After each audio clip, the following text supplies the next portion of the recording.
aí, eles estão abusando, eles estão falando mais alto do que ele. Você tá tranquilo, pode começar. Ah, gente, desculpa. Essa aqui é a missionária Viviane, mas eu chamo ela de tia, porque ela é amiga da minha mãe, desde a nossa idade, assim, de adolescência. Eu e o Gi conhecemos ela desde pequenininho. E, mano, ela é uma mulher que vive pro reino, que vive pra obra de Deus. Ela vai ficar muito nessa vida, em nome de Jesus. Pode começar. Amém. Então, vamos lá para a nossa apresentação. Eu sou Viviane Barreto, né? Antigamente era Viviane Faria, aí como eu me casei, Viviane Barreto, e não cresci no lar cristão, né? Aos meus 26, fui apresentada a Cristo, que foi com a minha gestação da minha filha, que hoje tem 19 anos, que vai fazer 20, é praticamente a idade de vocês. E no decorrer, Deus fez a obra dele em amor, sem opressão, sem cobranças, mas sim confrontando o meu caráter, como o Giovanni falou, né, em amor, em liderança, através do Espírito Santo de Deus, para que eu buscasse mais dele, tivesse fome e sede dele, porque na época do mundo houve bastante sofrimento. Não que nós, quando nos convertemos a cristão, não sofremos. Nós teremos aflições, mas não seremos atingidos desde que nós estejamos ali firme na obediência, na busca da santidade todos os dias.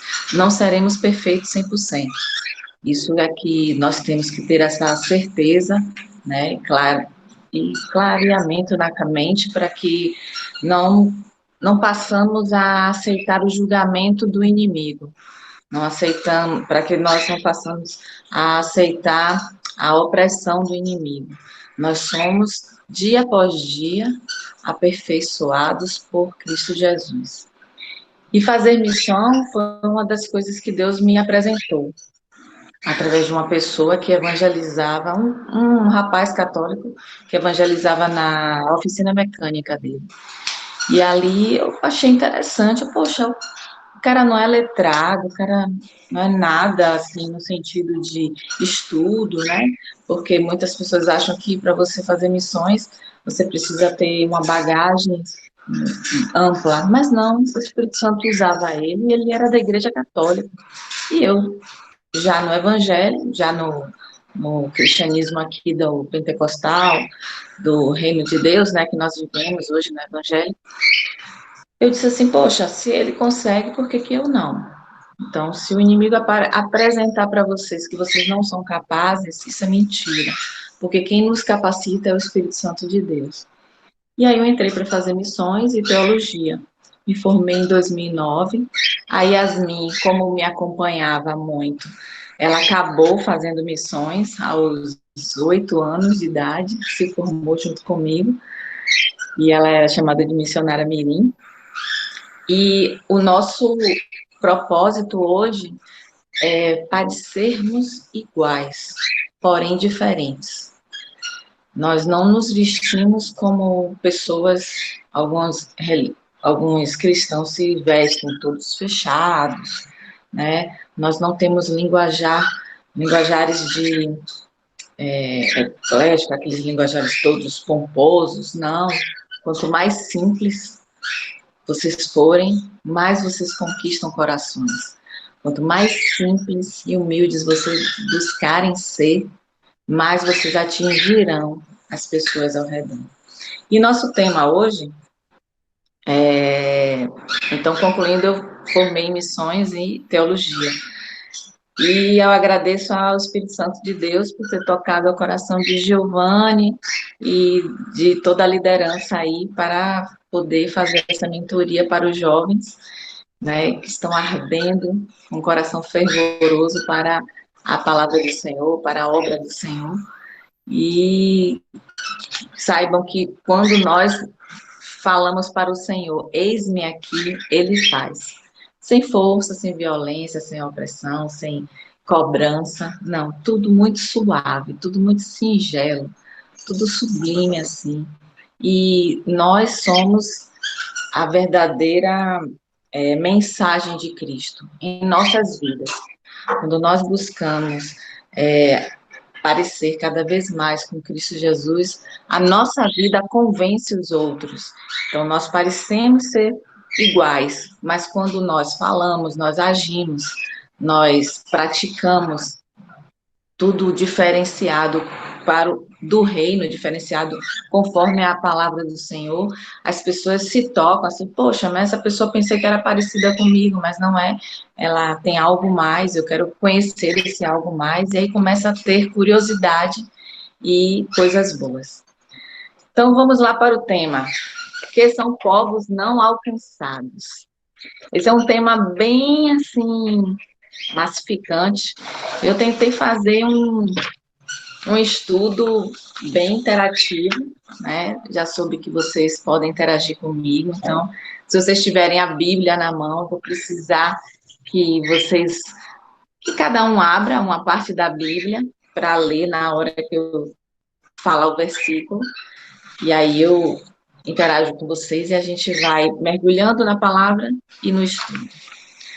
Então, o termo não alcançado ou não evangelizado, ele surgiu para definir um grupo de indivíduos no qual eles possuem uma comunidade, que eles não possuem uma comunidade nativa de cristãos, uma comunidade que seja capaz de evangelizá-los. São grupos fechados, são grupos isolados, não conectados com a civilização contemporânea. Mas a palavra do Senhor, ela é clara, que todos conheceriam que o Senhor Jesus é o nosso Senhor e Salvador. E muitos desses grupos, eles não têm conhecimento quem é Deus, eles não conhecem, nem muito menos a Jesus, que é o seu Filho. Eles desconhecem a grande necessidade que nós sabemos da salvação para alcançarmos a eternidade. Alguns desses grupos não têm sequer estrutura de linguagem escrita formada, não leem nem escrevem os seus próprios idiomas. E tem outros grupos que são bem divididos com uma estrutura social, né, perfeita, dominam a escrita e possuem uma forte e milenar estrutura religiosa, que são aquelas que cultuam religiões diferentes da que nós conhecemos. Mas cremos que a verdade liberta e a verdade salva, e isso chegará para todos. O que se requer o que é que nós precisamos para evangelizar esses grupos e povos não alcançados? Primeiro, sempre em nossas vidas, oração. Sempre, em tudo que façamos, é oração. Precisa de iniciativa para esses grupos, porque muita gente se acovarda, e treinamento adequado. Principalmente, né, para fechar, o treinamento adequado, porque nós não podemos ir aos grupos não alcançados, aos não evangelizados, de qualquer jeito. Sabemos que quem capacita é o Espírito Santo de Deus, mas precisamos ter estruturas, estratégias, porque senão somos destruídos. E a palavra do Senhor diz que não é para a gente se jogar de qualquer jeito, em qualquer lugar. É o mesmo que você se jogar na frente de um carro e o carro pegar vamos provar de Deus. Então, vamos nos jogar na frente do carro, que aí Deus vai me salvar? Não, Deus falou isso na palavra. Ele fala de outro tipo de prova, mas não que nós sejamos tolos, né, insensatos. E aí, ele fala aqui sobre cada grupo não alcançado possui barreiras e problemas únicos a serem vencidos. Para cada um destes existem estratégias e oportunidades específicas a serem buscadas, antes que o alcance efetivo seja posto em ação. São oportunidades e estratégias percebidas principalmente no lugar de oração, lá vencidas em primeira instância. Estes grupos permanecem inalcançados ou ocultos porque são verdadeiramente difíceis de se alcançar. E aí as parcerias entre as agências e as igrejas acabam surgindo como resposta a esta lacuna de influência que encontramos em nossa história. Hoje, o número exato de grupos de povos não alcançados varia de acordo com as definições. Podemos definir e categorizar entre mega ou mini povos, povos minoritários, povos etnolinguísticos, povos socioeconômicos e por aí vai. Não sei se vocês já ouviram falar sobre o movimento AD 2000. Foi um movimento lançado por um missionário, Luiz Bush, um missionário argentino, lá atrás, e que ele tinha fome e sede de alcançar esses povos. E ele explicou, estruturou e fez esse movimento, e logo depois ele criou, ele se juntou, se formou a Porta 1040, a janela. E quando eles identificaram que onde tivesse 20% de pessoas que não conheciam a Jesus, ali eram povos inalcançáveis, povos não evangelizados, povos que as pessoas não conseguiram chegar até eles. E ele fala assim, povos com a população superior a 10 mil pessoas, o que colocaria dentro desta categoria no Brasil, são os ribeirinhos amazônicos. Outra, pelo menos 130 diferentes tribos ficariam de fora. A cerca de 50 delas foram de fato contactadas ainda pelo homem branco. Estima-se no mundo todo mais de 10 mil grupos. É muito grupo. Menos que a obra do Senhor precisa de pessoas que queiram, né? Porque nós sabemos que a obra é grande, mas poucos são os soldados, poucos são os que estão disponíveis para isso. A lista de quem são os não alcançados é imensa e passa por todos os continentes, grandes metrópoles, vilarejos e aldeias e tribos. Eles não estão apenas em lugares difíceis acesso, como a maioria de nós imagina. Algumas vezes é possível encontrar grupos inteiros isolados por barreiras idiomáticas ou culturais. Quem sabe num lugar bem próximo a você não existe um local que esteja assim, um grupo grande, né, que você identifique que não conhecem a Cristo. Por isso que vocês começaram a fazer os evangelismos que eu vi aí, crianças. Porque as crianças, elas verdadeiramente não são ensinadas hoje. Por isso elas são bombardeadas aí pelas drogas, pelos vícios, pelo sexualismo, por essas prostituições, né, que estão sendo explícitas muito mais agora. Então, elas precisam conhecer a verdade para serem libertas e quererem o mesmo Deus que vocês servem. Entretanto, o propósito de Deus para as nações são imutáveis e verdadeiros. Eles estarão representados no grande dia do trono do Rei. Precisamos orar e alcançar estes povos. Todos os lugares fáceis já estão tomados. Então, vamos desviar o foco dos lugares fáceis, né? Há um motivo para os grupos de povos não alcançados e engajados ainda não terem acesso às boas novas. Esses grupos de pessoas que não sabem sobre Jesus são tipicamente em áreas onde a igreja é perseguida ou em regiões geograficamente isoladas.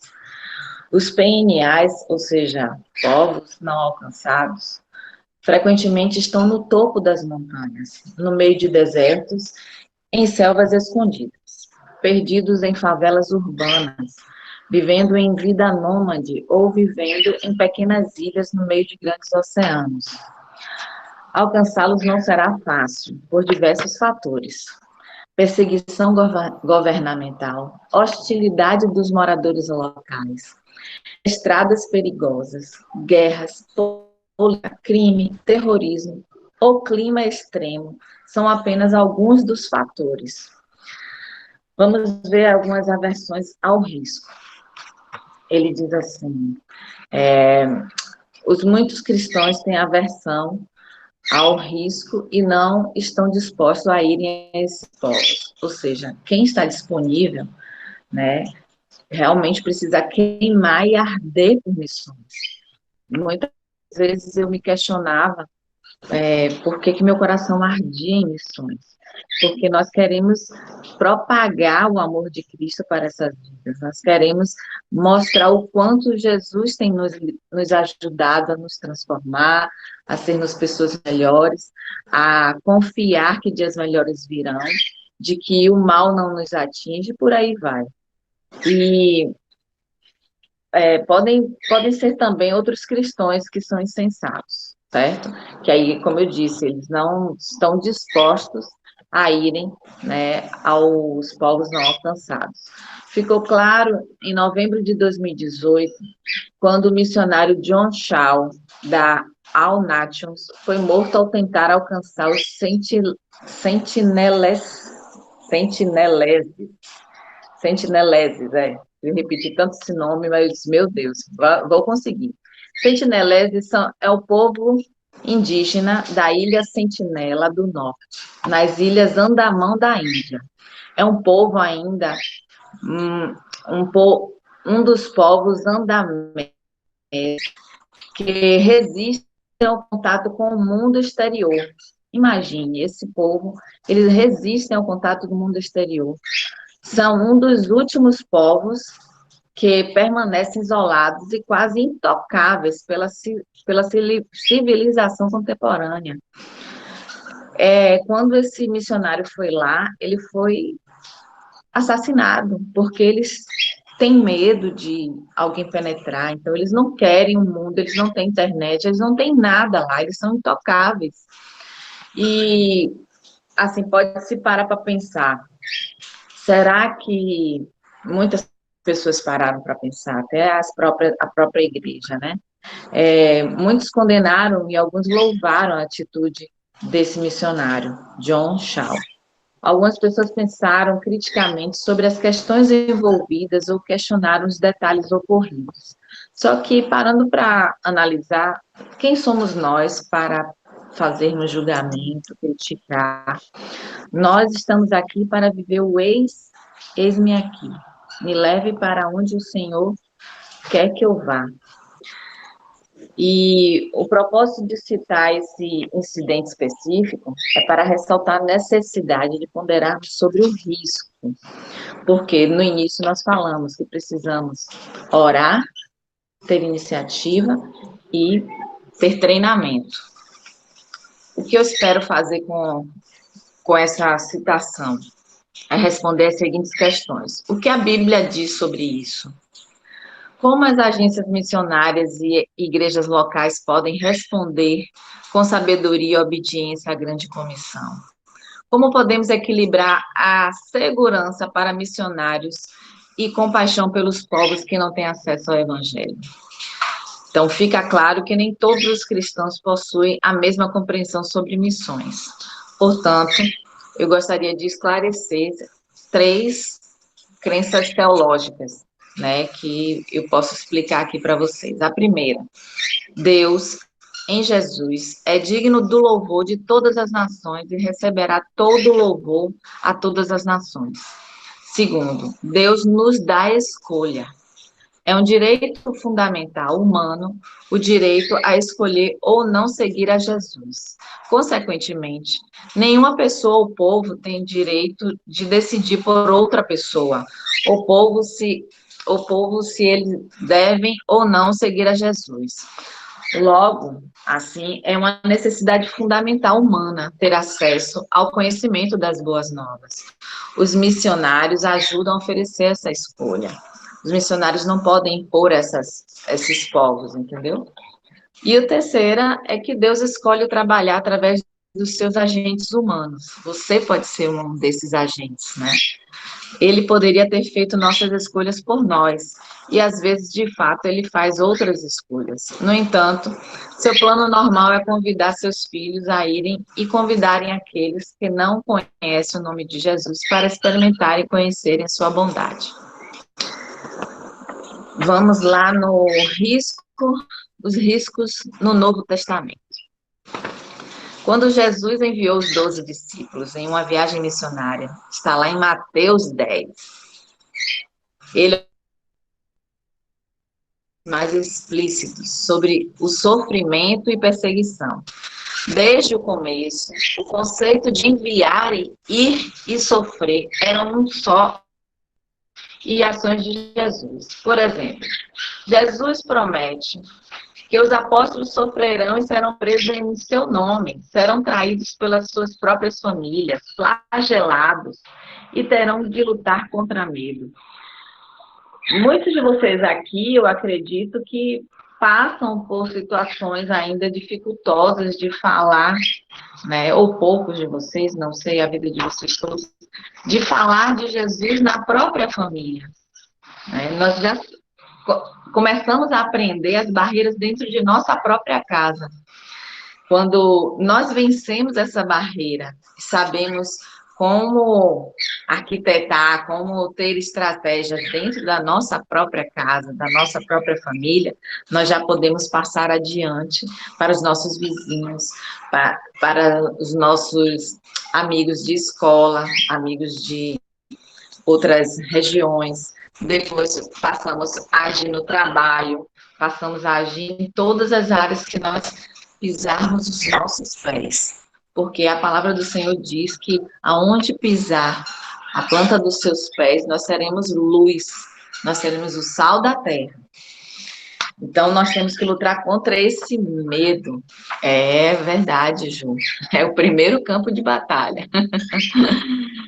Então, ele os encoraja a fugirem e ficarem firmes.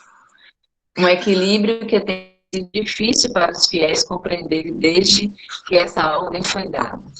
Jesus também deixou claro que se os fiéis, mais do que ele, se recusarem a tomar sua cruz ou tentarem agarrar as suas vidas, ou seja, dominar suas próprias vidas, não estarão trilhando o caminho estabelecido por ele. Quem pode abrir aí Mateus 10, do 37 ao 39? Para a gente ver essa afirmação aí. Pode ler para mim? Vou ler. Do 37 ao 39? Isso, Mateus 10, do 37 ao 39. Quem ama o seu pai ou sua mãe mais que a mim, não é digno de mim. E quem ama o seu filho ou sua filha mais do que a mim, não é digno de mim. Quem se recusa a tomar sua cruz e me seguir, não é digno de mim. Quem se apega à própria vida, perderá. Mas quem abre mão da sua vida, por minha causa, Ele diz aqui, né, que nós precisamos desapegar de tudo isso e nos apegar a Cristo Jesus. Porque quando nós focamos, em primeiro lugar, o reino de Deus, as demais coisas lhe serão acrescentadas, isso é muito certo. Eu estou falando para vocês porque foi difícil desapegar da minha filha, ainda mais quando ela era pequenininha, eu estudando missões. Foi muito difícil desapegar dos meus pais. Nunca esqueço, corta o cordão umbilical. Aí eu fiz, vamos cortar esse cordão, meu Deus. Mas é certo que eles estarão sempre conosco, sabe? Porque nós precisamos levá-los à luz, a ter a verdadeira experiência com Cristo como nós estamos tendo.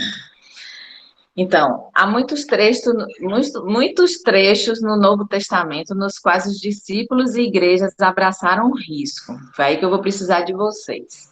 Eu vou citar aqui, aí quando eu pedir para ler, vocês abrem. Ó, eu vou precisar de Atos 5, do 28 ao 29, 1 Pedro 4, 12, Atos 19, do 30 ao 31, Atos 20, do 22 ao 24, Atos 20, do 37 a 38, e Atos 21, do 11 ao 14. Então, eu vou continuar aqui. O exemplo básico apostólico parece ser quando Pedro e os apóstolos desobedecem diretamente aos governantes da época. né? Começamos em Atos 5, 28 e 29. Quem pode ler? Quando Pedro e os apóstolos desobedecem diretamente aos governantes. Posso ler? Atos 5, 28, né? 28 ao 29. Dizendo, não vos admoestamos nós expressamente que não ensinais nesse nome? E eis que encheste Jerusalém dessa vossa doutrina, e quereis lançar sobre nós o sangue desses homens? Porém, respondendo Pedro e os apóstolos disseram, mais importam obedecer a Deus do que aos homens. Aleluia. Você vê que Pedro questionou, né, conjuntamente com os apóstolos, querendo deturpar o que Jesus já vinha ensinando. E Jesus falou, mas importa você agradar os homens ou a mim, né, que sou Deus. E nós sabemos que quando nós agradamos a Deus, nós estamos agradando a todos ao nosso redor. Aí ele fala, aí vamos continuar aqui. Anteriormente, anjos haviam soltado os apóstolos da prisão, mas nessa ocasião, nenhum anjo os resgatou. As autoridades flagelaram os apóstolos após a sua captura. Pedro viu Anás e Caifás prenderem e executarem Jesus através da manipulação da autoridade romana. Portanto, os apóstolos sabiam do risco da desobediência.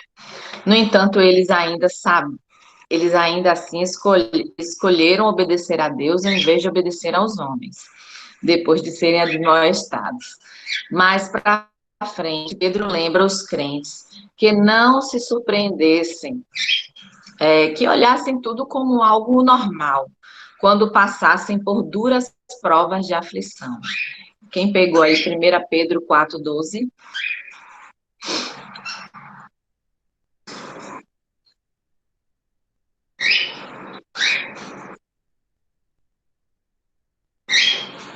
Pedro 4,12.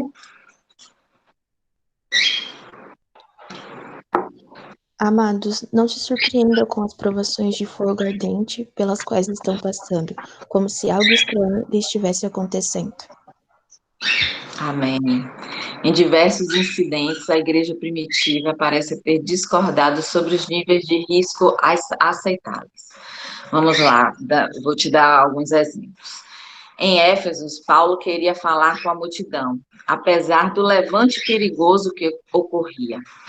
Alguns, inclusive os discípulos e amigos de Paulo, tentaram convencê-lo a não fazer isso. Vamos confirmar isso em Atos 19, 30 a 31.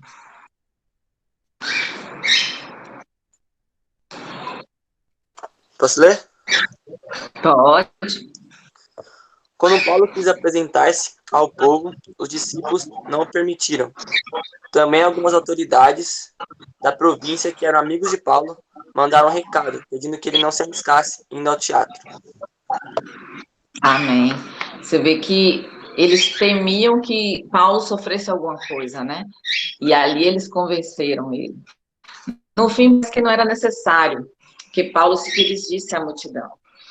No entanto, fica claro que houve dissensão entre os crentes bem-intencionados sobre o que era e o que não era risco aceitável.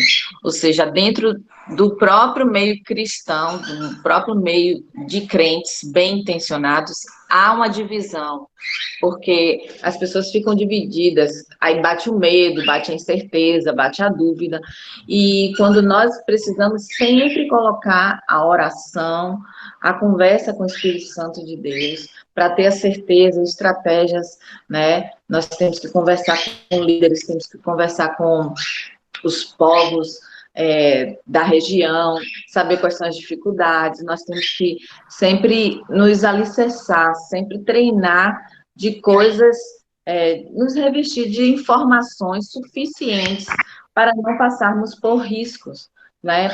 Mesmo sabendo que nós passaremos por risco, né? Em qualquer situação, fala, no mundo tereis aflições, mas tenham bom ânimo. No próximo capítulo, em Atos 20, Atos 20 todo, ele fala sobre Paulo, que vai decididamente rumo a Jerusalém. Jerusalém era Era o campo mais difícil de se atingir, porque eram as doutrinas dos romanos, né? Ele sabe que o cativeiro e dificuldades que aguardavam ele lá, mas ele considera que o custo vale a pena para cumprir a tarefa que Deus deu a ele. Porque Paulo era um homem muito corajoso. Vocês conhecem a vida de Paulo, né? Por ele ser muito corajoso, por ele ter enfrentado grandes situações contra os cristãos, né? Tentando acabar com o povo que seguia Cristo, ele reverteu essa coragem toda para fazer o inverso, para levar o amor de Cristo, para levar a experiência dele para todos. E eu vejo que Deus busca esses corajosos fora do meio cristão para estarem fazendo missões. E eu acredito que vocês que estão aqui eram corajosos antes de conhecer Cristo e que são mais corajosos hoje na certeza de que Deus está com vocês. Porque quando nós sabemos que Deus está conosco, aí a coragem aumenta, vai lá para cima. Muitos dizem do mundo, né? Você tem um rei na barriga. Aí vocês dizem, tem o meu rei é Jesus Cristo. Então, ele já sabia de toda a situação, está confirmado em Atos 20. Podem abrir aí para mim, Atos 20, do 22 ao 24, para a gente ter a certeza dessa situação, dessa história. Do 22 ao 24. Pode ler? Pode. Agora, compelido pelo Espírito, estou indo para Jerusalém, sem saber o que me acontecerá ali. Só sei que em todas as cidades o Espírito Santo me avisa e prisões de sofrimentos me expulsam. Todavia, não me importo nem considero a minha vida de valor algum para mim mesmo. Somente puder terminar a corrida e completar o ministério que o Senhor Jesus me confiou, de testemunhar o Evangelho da graça de Deus. Amém, amém. Tá vendo quanto ele era corajoso e confiante? Ele tinha verdadeiramente o rei na barriga. A decisão fez os irmãos chorarem muito, abraçá-lo e até se lamentarem. Está lá em Atos 20, 37 ao 38. Vamos ler?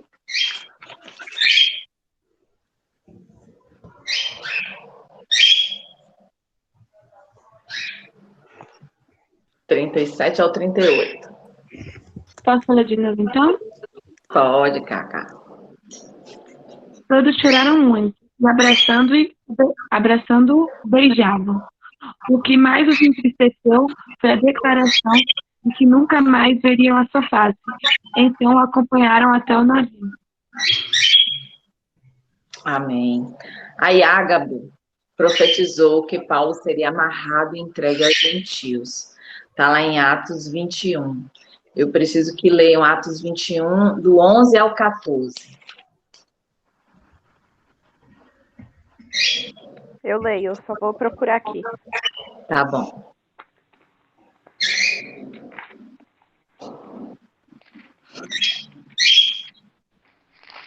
É 21. Do 11 ao 14.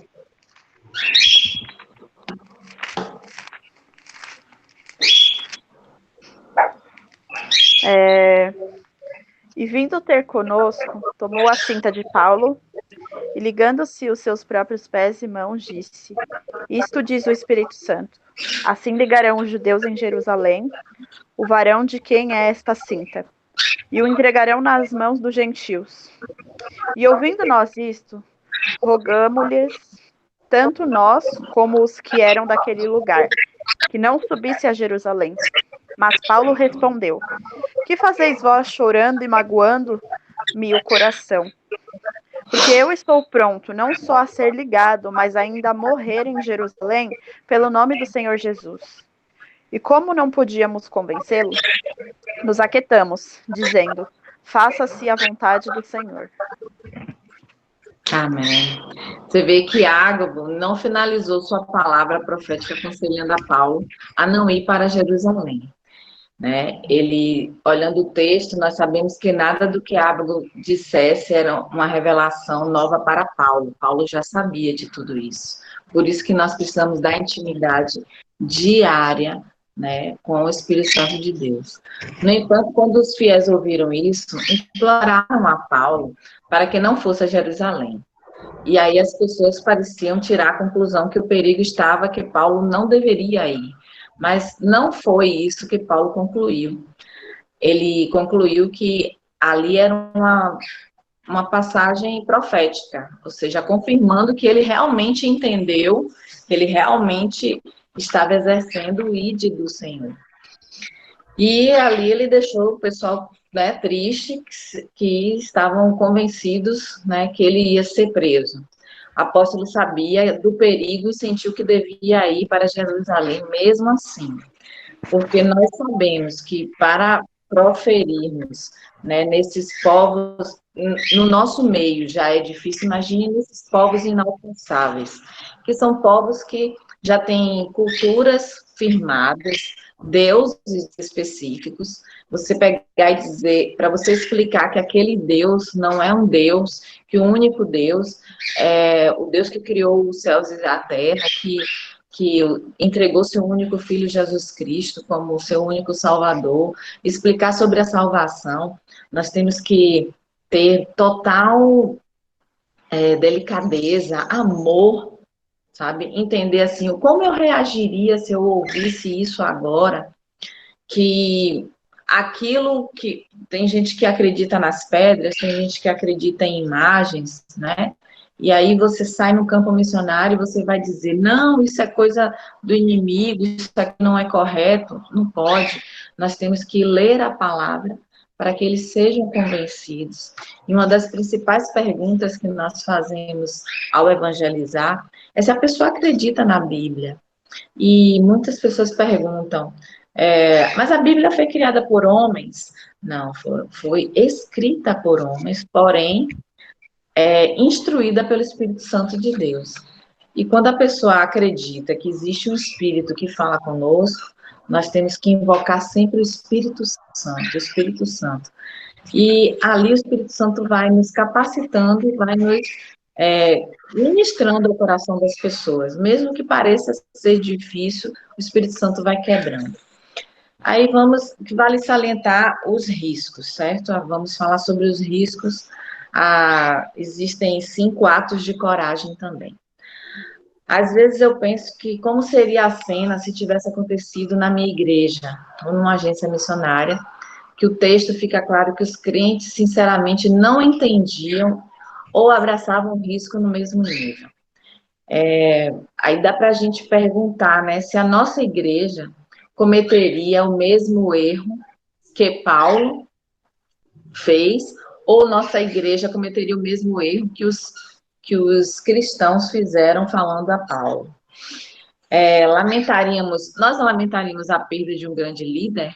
Vocês podem se perguntar assim, será que eu, naquela situação, eu ficaria seguraria ele para mim? Não vai não, você é nosso líder, fica aqui conosco.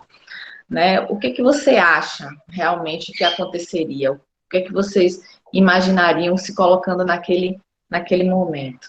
Então, geralmente, em missões, nós nos situações que a Bíblia nos apresenta para que nós tenhamos estratégias nos tempos atuais, tenhamos discernimento, que nós sejamos sensatos, que nós sejamos sábios através das Escrituras. Frequentemente eu penso que simplesmente o chamaríamos de tolo, né? Porque a carne humana falaria primeiro. Se nós daríamos um ombro, né? Sabendo que Paulo haveria sido advertido várias vezes e não ouviu. Questiono também se teríamos nos recusado a enviar, né? Se desobedeceríamos o plano de Deus para que ele sofresse em nome de Jesus. Porque fazer missões é a certeza que sofreremos em nome do Senhor Jesus. Porque nós estamos propagando o nome dele, mas teremos, né, os bombardeios, a batalha. Mas ele também fala, Jesus Cristo também fala, que nós não sejamos advogado deles, porque ele é o nosso advogado. Nós não somos advogados de Jesus Cristo. Nós somos discipulados, nós somos missionários, nós falamos as boas novas, nós contamos as boas novas, mas ele próprio se justifica, ele próprio se defende. Para isso, nós temos que ter essa consciência para que a gente não seja áspero, nem grosseiro, né? nem incisivo, nem assim, bruto, né? Na palavra certa, de querermos impor às pessoas, porque para a gente não foi imposto, para a gente foi super suave, super conquistado, né? Quando eu vi a conversão de Giovanni e Catarina, meu Deus, que testemunho lindo deles, e como eles falaram assim claramente que foi algo tão esplendoroso, maravilhoso, que eles não tinham palavras para explicar. Voltando aqui. Como as agências e igrejas locais podem responder ao risco? Né? As igrejas simplesmente podem adotar atitude de nenhum grau de risco que nenhum grau de risco é aceitável. Isso nega o exemplo de Cristo e dos apóstolos. No entanto, simplesmente mergulhar de cabeça no risco e perigo, sem fazer com que podemos, de um ponto de vista humano, também não honrar a Deus. O processo traçado abaixo, que eu vou citar, com sabedoria e evita a insensatez, cumpre com sabedoria e evita a insensatez, como definida em Provérbios. Provérbios 14, 16 diz assim: quem tem juízo toma cuidado para não se meter em dificuldades, mas o tolo é descuidado e age sem pensar. Então vamos lá para os 5 atos de coragem. Ore e tenham conversas corajosas com a equipe da matriz, do local, dos povos não alcançados, conselho da agência e com igrejas locais. Converse sobre a questão de forma honesta, aberta e sem condenação em nenhum dos lados. Estudem a Bíblia juntos e busquem com sabedoria do Espírito Santo. Comece a conversa com o comitê local de missões, mas com o passar do tempo, as conversas precisam incluir a toda a igreja. Cada nível de envio precisa submergir a missão toda em oração. A igreja local, a agência missionária, o conselho da agência, a família, inclusive pais e avós, e a equipe de envio missionários. É possível que haverá noites sem sonos e algumas lágrimas quando o Senhor começar a orientar. Prepare-se para desentendimentos, mas negocie-os através da oração e discernimento. Afirme-se em suas teologias de sofrimento, risco e relacionamento com autoridades. Segundo, consulte especialistas, inclusive advogados, pessoal de segurança, grupos de aconselhamento e trabalhadores locais, e por aí vai. Preste atenção aos seus conselhos e comece a se preparar, porque todo conselho nessa hora é bem-vindo, todo alerta é bem precioso. Há muitos bons grupos na área de missões hoje em dia que podem ajudar com isso. É provável que você não tenha todos os especialistas que precisa na sua igreja local ou agência missionária. Consulte os especialistas, mas tenha em mente que as decisões missionárias podem ser diferentes das decisões tomadas por ONGs ou oficiais do governo. Terceiro, avalie o risco sobriamente com voluntários de serviços missionários em locais de risco. Siga um método simples para pensar sobre todas as coisas que poderiam dar errado e as consequências possíveis de cada item. Compile a lista mais completa para seguir. Faça isso com a equipe da matriz, da sua agência missionária, equipe de envio e cada grupo que terá níveis diferentes de responsabilidade na missão. Não esqueça dos familiares e dos missionários, isto é, os que não estão indo e se enviado enviando seus familiares para a situação de risco. Porque quando nós estamos no campo missionário, não só nós sofremos, também os parentes, as parentelas. Eu lembro que eu fui para um campo missionário, não sei se vocês conhecem Cocal. Cocal fica em Alagoas. Gente, é um local que eu não digo que é onde o vento faz a curva, não. É o ponto final, sabe? Não tem nem curva para ir para lá. E você parece que você não vai chegar naquele local. Mas existem pessoas lá. E quando nós chegamos lá, quem dominava era a Igreja Católica.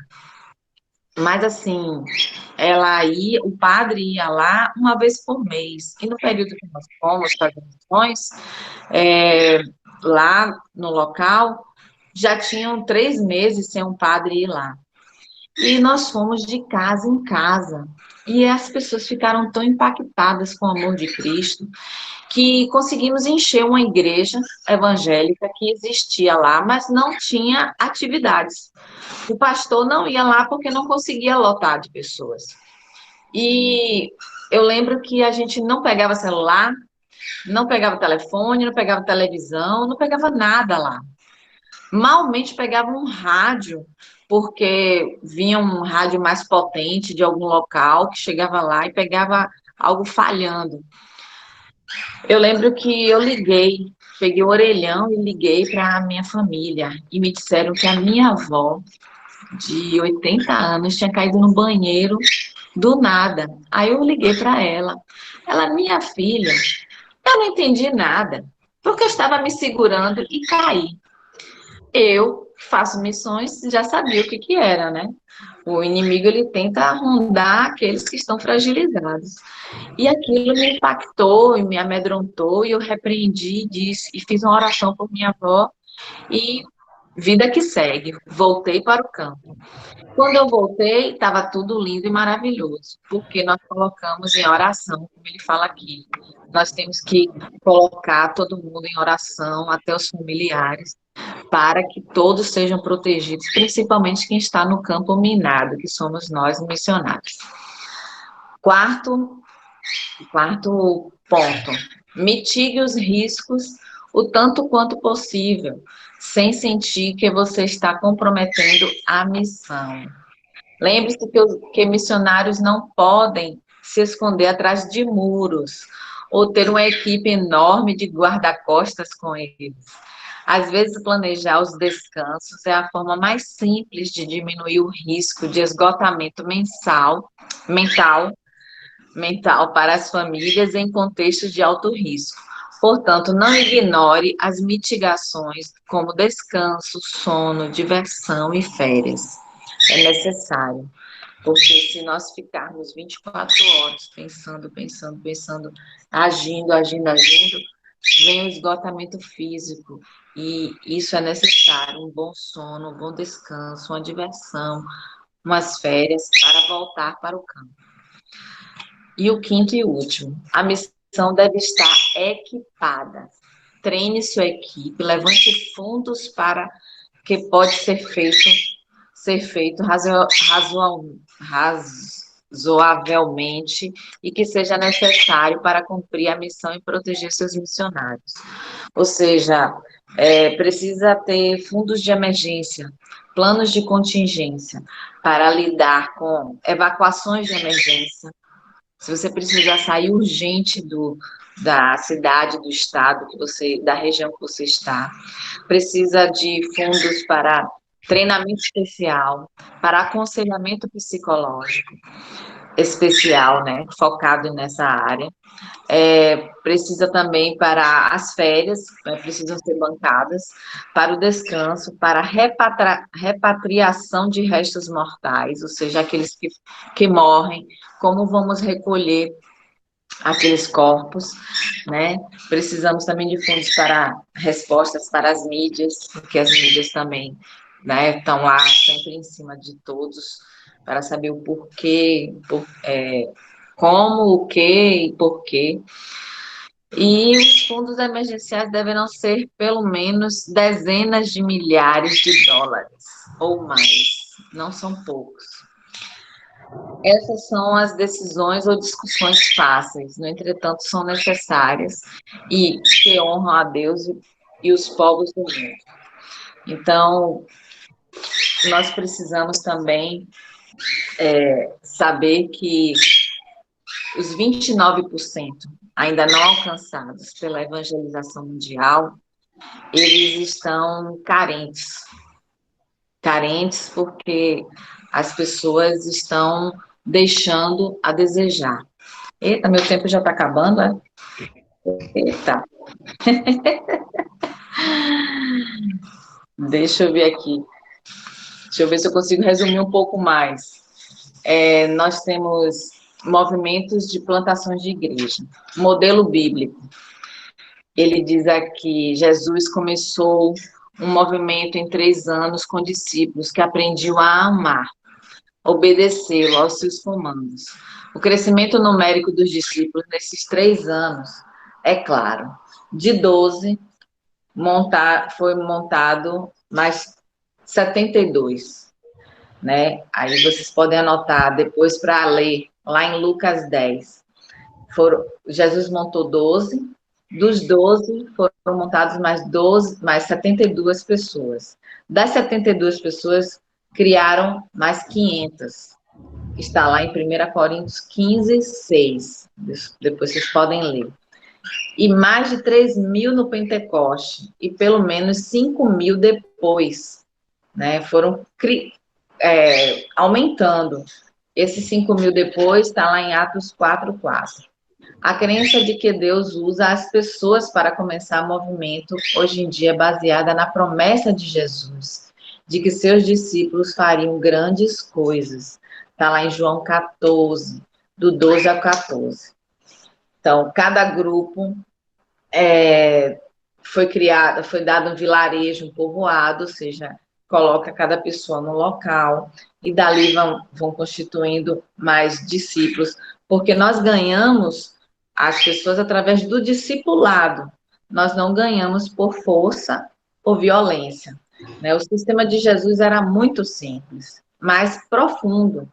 A simplicidade tinha uma profundeza absurda, como é nos dias de hoje, né? Ele exemplificava o modelo regularmente, enviava seus discípulos para fazer o mesmo, ele focava discipular os grupos inteiros,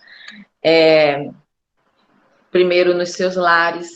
Aí ele cita que Jesus mostra em vários lares que ele foi em Marcos 1, na casa de Simão e André, em João 4, foi no vilarejo de Samaritano, e ele tenta fazer isso em todas as regiões, e juntando cada cantinho, quando você vê, todos foram evangelizados.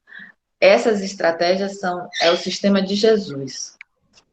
Existe também o papel dos discípulos através do papel holístico, né? O que é holístico? É buscar um entendimento integral dos fenômenos, não somente ficar com a parte física, mas com a parte dos fenômenos do sobrenatural. Deixa eu tentar passar para vocês aqui. Deixa eu pular isso aqui, porque aqui está detalhado cada cidade, Éfeso, Macedônia, para falar a nível de números.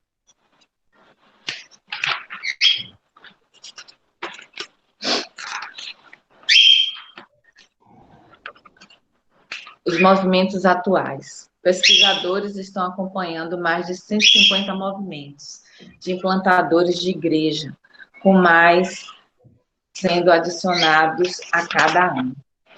Existe pelo menos um por continente. Os discípulos se multiplicam, os líderes se multiplicam, as igrejas se multiplicam, amam e obedecem a Deus, ajudando a viúva e o órfão, curando os doentes, impedindo que as crianças sejam vendidas para uma vida de escravidão. Elas expulsam o demônio e compartilham as boas novas do reino. Nesses locais inalcançados, existe muita manifestação do demônio. Não sei se vocês já viram isso de perto, mas busquem capacitação nessa área. que é expulsar demônios. Quando nós estamos orando ali na casa de alguém, sempre alguém manifesta, sempre, gente, sempre se manifesta. Porque eles cultuam, eles estão lá desde pequeno, cultuando, selando aliança, alimentando a deuses, a imagens, a espíritos, né, que não são o Espírito Santo de Deus e que não são Deus, nem muito menos Jesus.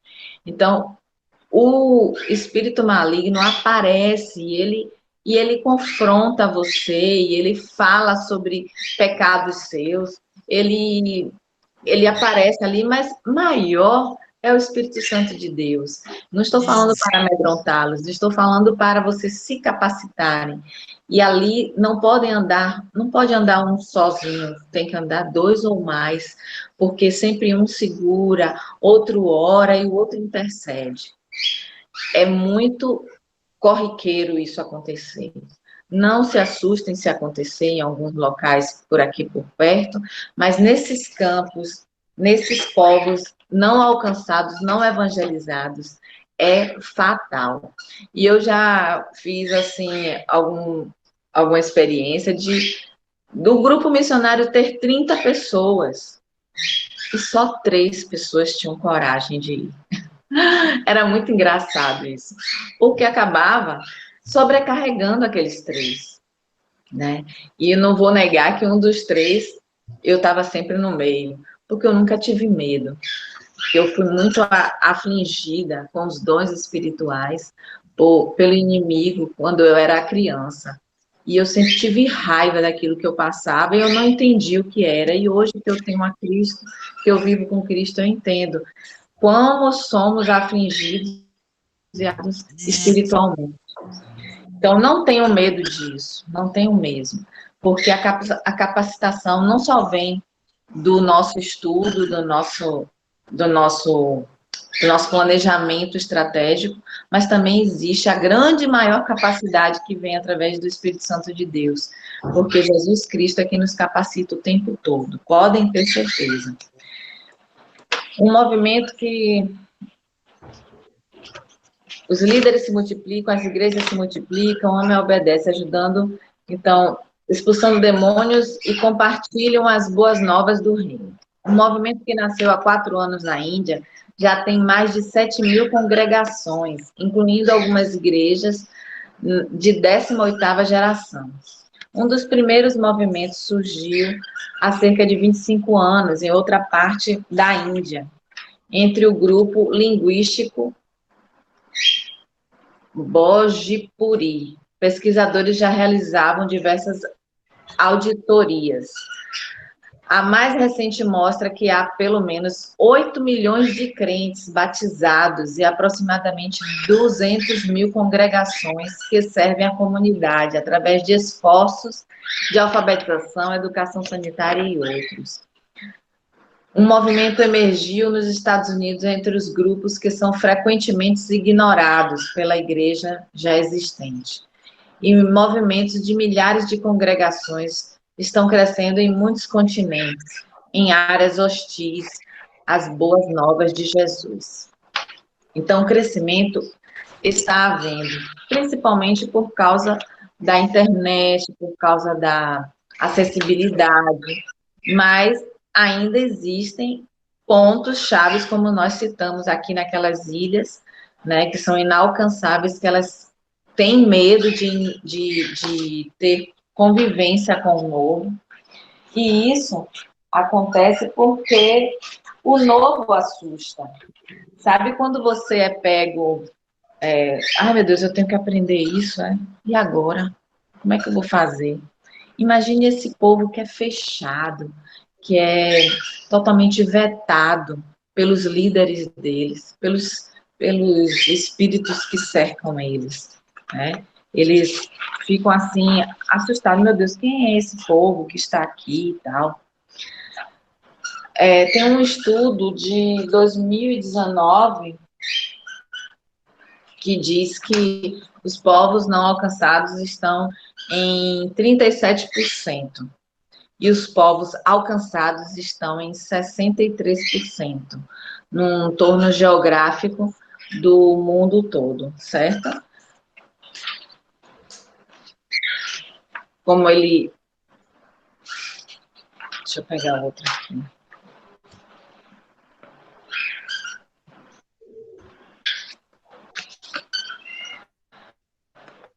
Olha, os tipos de perseguição dos povos geralmente são por opressão islâmica, antagonismo étnico, paranoia ditatorial.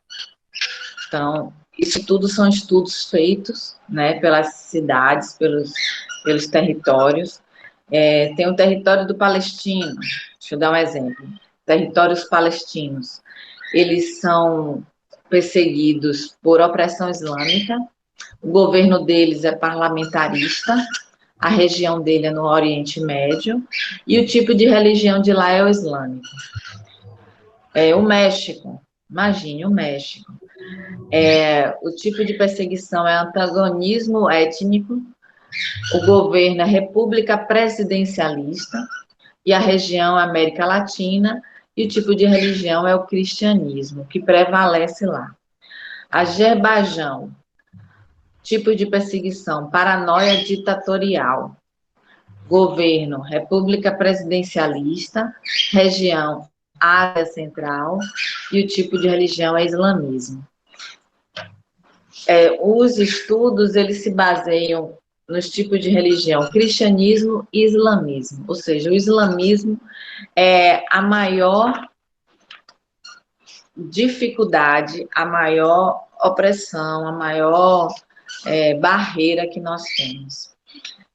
A opressão islâmica é pela religião, né, islâmica que a paranoia ditatorial diz respeito à ditadura, né, irrestrita dos governantes, dos países.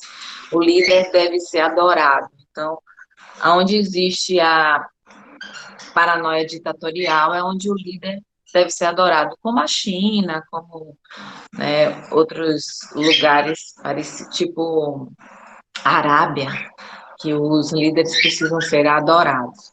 O antagonismo étnico é uma forte oposição de ideias, de sistemas e grupos sociais, rivalidade.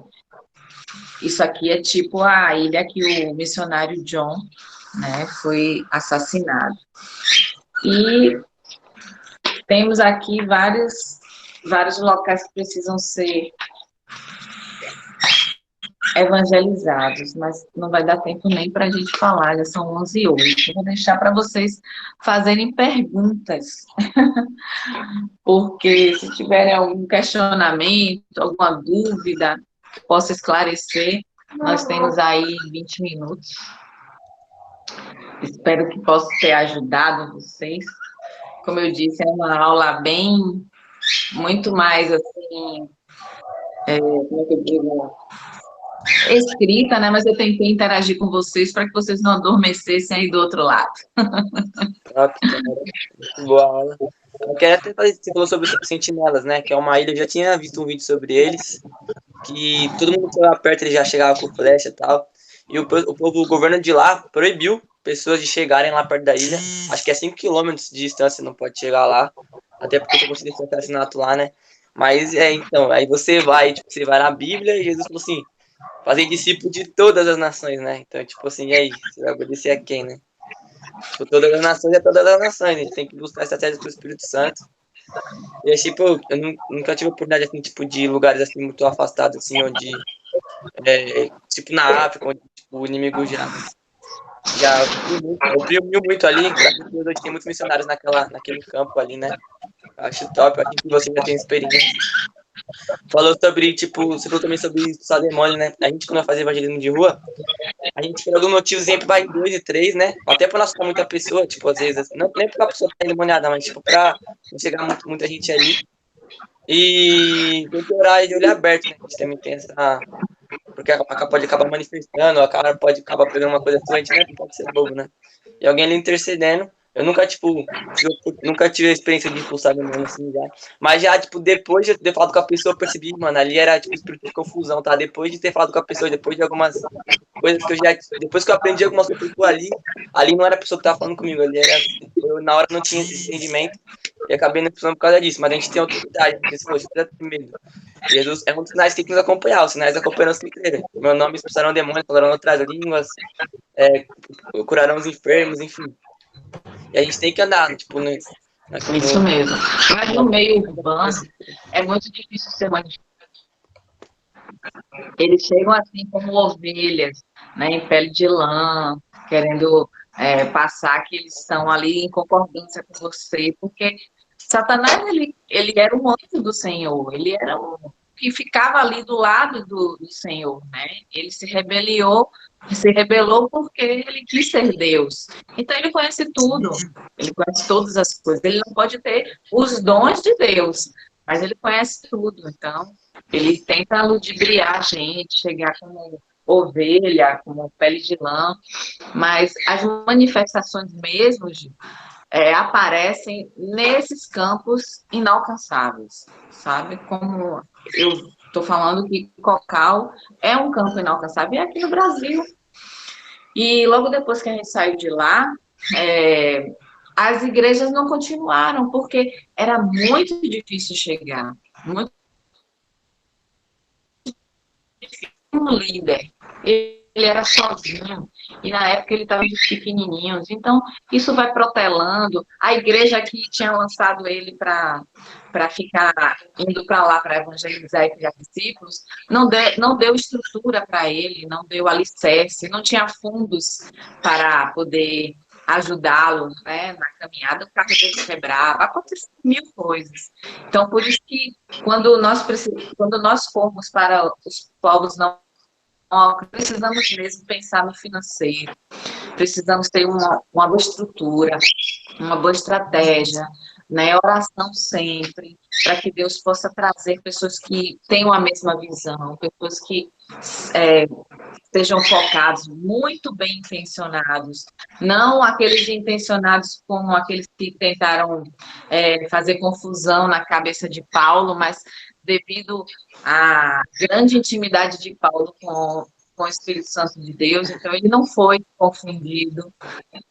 Uma das coisas primordiais para nós não sermos confundidos, né, e termos discernimento é a comunhão com o Espírito Santo. E pode ter certeza que no meio urbano é muito raro aparecer o inimigo, muito raro. Mas se aparecer, devem expulsar sim, porque a legalidade Deus deu a todos aqueles que estão em nome dele. Tem mais alguma pergunta? Mais alguma citação? Pra mim não, tá tranquilo. Obrigado, viu? Amém. Amém. Sim, a parte financeira é bem complicada na vida do missionário. Eu conheci vários missionários que queriam viver da obra, mas o missionário não pode viver da obra. O missionário precisa ter o dele. Eu sempre debati sobre isso. Porque Jesus Cristo me escolheu para ser missionária, mas eu trabalhava, eu não busquei viver da obra, né? Ficando ali. Eu trabalhava, então eu tinha meu sustento, porque até mesmo você precisa investir em você. Mas não que o financeiro seja só seu, mas que você possa movimentar a sua igreja.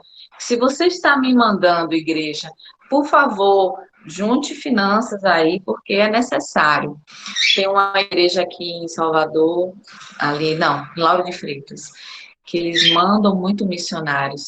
E ali, depois desses missionários serem equipados, estruturados para irem para outros países, eles pediram demissão das empresas, então eles tinham uma renda, eles tinham umas finanças deles próprias, e a igreja começou a fazer campanhas para abençoar os missionários, para honrar os missionários, e até hoje eles são uma igreja missionária, que eles enviam pessoas. Então tem missionários no Chile, tem missionários em Nova York, tem missionários em vários vários lugares. E, assim, são obra de Deus. Eles constituem a igreja, montam a igreja, fazem discípulos, colocam pessoas nativas lá para estarem sendo guiadas, capacitam. Eles ficam em torno de 3 anos, justamente o tempo que o Senhor Jesus Cristo constituiu os 12 discípulos, capacitou os 12 discípulos. Foram 3 anos de convivência,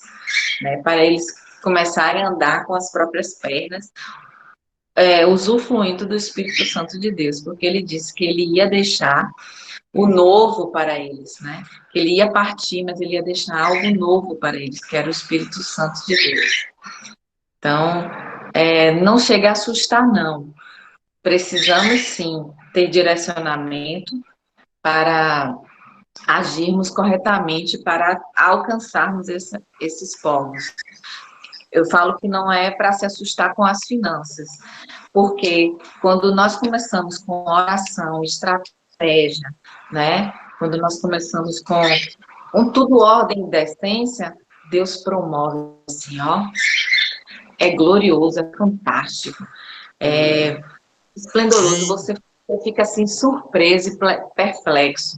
Agora, vem as adversidades do meio interior, vem o medo, vem a aflição, vem a dúvida, vem um monte de coisa que nós precisamos ficar atentos para não ofuscar e nem quebrar a missão do Senhor. Onde o Senhor está, Ele garante tudo. Pode ter certeza. Até as finanças. Eu tenho uma pergunta também. Não é nem pra mim, mas em relação à minha irmã também, que ela é funcionária, né, tudo, recebeu esse chamado. E, tipo assim, eu não entendo muito sobre essa área, sobre essa área de missão e tudo, tô sabendo mais agora. Mas é sempre melhor a pessoa ir, tipo, que nem se fosse assim, tipo, uma agência missionária, digamos assim, um ministério já, ou, tipo, ela ir sozinha, assim, porque, como você disse, sempre bom estar em 2, 3 ali pra evangelizar, pra poder ir naquele campo ali, né, interceder para aquele campo, pregar o evangelho ali. E, tipo, eu queria saber mais sobre isso, tipo, sobre a sua visão em relação a isso, de a pessoa ir, tipo, ela, assim, sabe? Sei lá, Ela sozinha? cidade X, tal, sabe? Ih, Catarina. Não, sozinha nunca. Nunca. A palavra do Senhor diz que não é para ir sozinho. É para sempre ir 2 ou mais. Porque quando um irmão cai, o outro pode levantar. Então, um sempre à frente e o outro intercedendo. E pode mudar, claro, aí muda, o outro fica na frente, o outro intercede. Para poder, por exemplo, eu tenho um chamado, o Espírito Santo me tocou que eu vou ter que ir para outra cidade. Mas eu não tenho ninguém, a minha igreja não é missionária, e aí o que fazer? Começa a orar e pedir a Deus para trazer para perto o que é verdadeiro, o que é de Deus.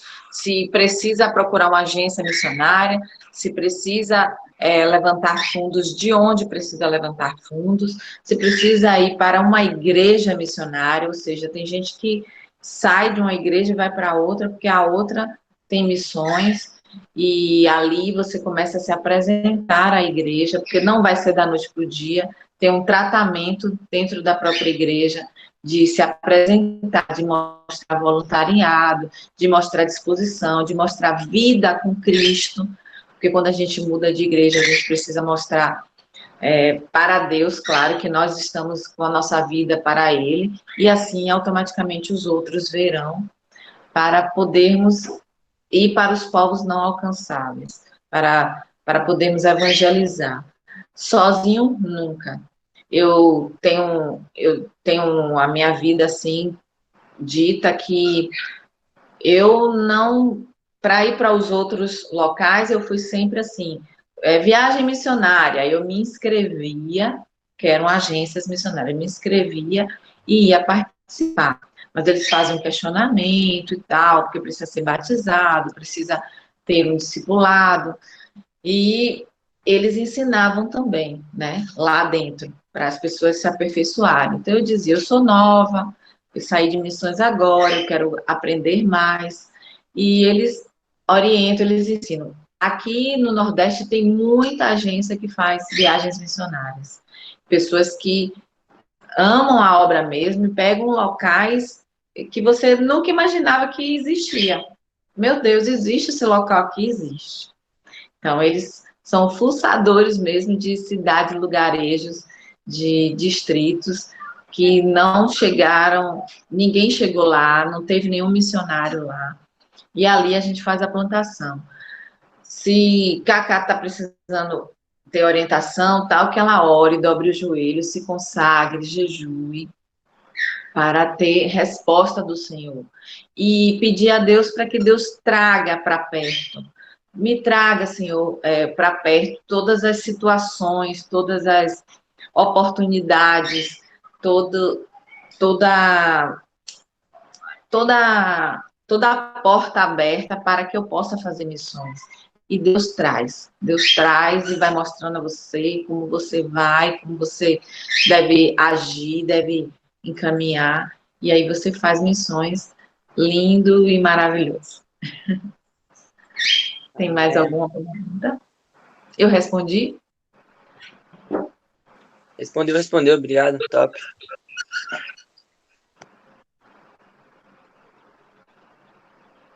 Alguém tem mais uma pergunta aí, galera? Alguma coisa para falar? Alguma, sei lá, algum questionamento? Alguma, sei lá, confirmação? Não sei, esqueci uma palavra agora que eu ia falar, fugiu da minha cabeça. Se alguém quiser falar alguma coisa aí, Alguma calma. dúvida, né? Alguma Posso falar citação? que Deve? minha irmã, primeiro assim, eu sou a Milena, sou a mãe do Giovanni, da Catarina e da Mariana. Para quem não me conhece aqui no grupo, e primeiro eu quero te agradecer, minha irmã, minha amiga, né, minha irmã do coração, de dividir seus conhecimentos aqui no grupo, principalmente para o Gi e para a Cacá. Como você falou, né, a Cacá tá com essa, né, teve esse chamado de missionária, e assim como eu, mãe, né, o pai dela também, minha família, todo mundo se envolve, né? Sim. E as palavras aqui, amiga, eu fiquei mais tranquila, assim, para mostrar o alicerce de como se deve ir, de como se deve proceder, e eu só tenho que agradecer a você por estar dividindo todos esses conhecimentos com eles e com a gente, com todos aqui do grupo. Muito obrigada, viu? De novo, agradeço você. Obrigada a você, amiga. Viu? Obrigado. Você que Obrigado viaja mesmo. o mundo aí, breve está ministrando também. Aonde você pisar a planta dos seus pés com seu marido, você estará falando do amor de Cristo. Assim seja, amiga, viu? Obrigada mesmo. Amém. Eu quero ouvir a voz da Catarina.